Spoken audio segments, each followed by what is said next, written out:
Franchement, être dans les bouchons dès 7h et même partir du coup plus tôt pour avoir la peur d'arriver en retard, ça s'est vite résolu à prendre le train du coup. Certaines fois, il faut que j'y aille en voiture, mais c'est une corvée, en tout cas pour moi, d'aller en voiture du coup à Rennes.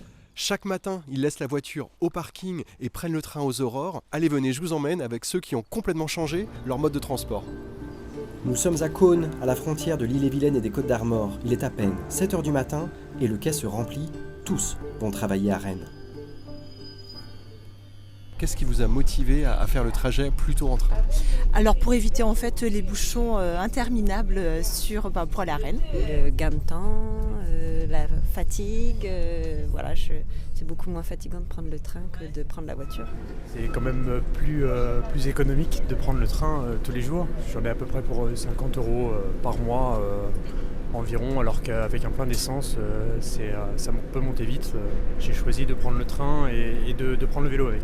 Cette halte-gare, ça change un peu la vie ? Ah oui, complètement. Si j'étais amené à déménager maintenant, je chercherais un logement pas loin d'une ligne de train. Ouais. Les trains sont pleins et cela change la vie des communes, Cosne y compris. Alors comment font ces communes pour suivre le mouvement ? On va poser la question à Madame la maire. Alors, on est sur le quai de la gare de Cosne. Il y a de plus en plus de voyageurs qui viennent depuis quelques années ici ? En 2019, il y avait 45 000 utilisateurs à l'année qui montent de la gare de Cosne vers Rennes ou Saint-Brieuc. Et aujourd'hui, on est à plus de 90 000 en 2024. Donc on voit bien que ça a doublé en termes d'utilisateurs sur la gare de Cosne. Donc ça veut dire que cette gare, elle est importante pour la commune ? C'est un élément clé de la ville ?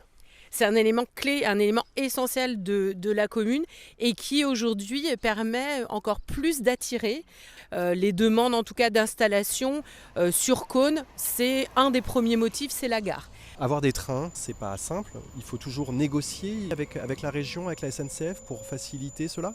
Les chiffres ont parlé d'eux-mêmes en disant qu'en effet, il y avait une demande forte des utilisateurs de pouvoir prendre le TER facilement pour pouvoir se déplacer dans les grandes communes aux alentours. On a fait une enquête avec Radio France, France Télévisions, qui montre que la Bretagne, les Côtes-d'Armor aussi particulièrement, font partie des territoires qui utilisent le moins les transports en commun. Donc ici, on voit déjà que ça monte, mais vous pensez qu'on n'est qu'au départ de quelque chose ? Oui, moi je pense que ce qu'on va pouvoir réfléchir aussi, c'est peut-être des navettes pour pouvoir amener jusqu'à la gare de Cosne. Enfin, ça, c'est des réflexions qu'on mène. Nous, aujourd'hui, le bus, par exemple, c'est quelque chose qu'on veut travailler avec la région Bretagne, parce qu'aujourd'hui, pour aller à Dinan, par exemple, c'est plus compliqué que d'aller à Rennes ou Saint-Brieuc de chez nous.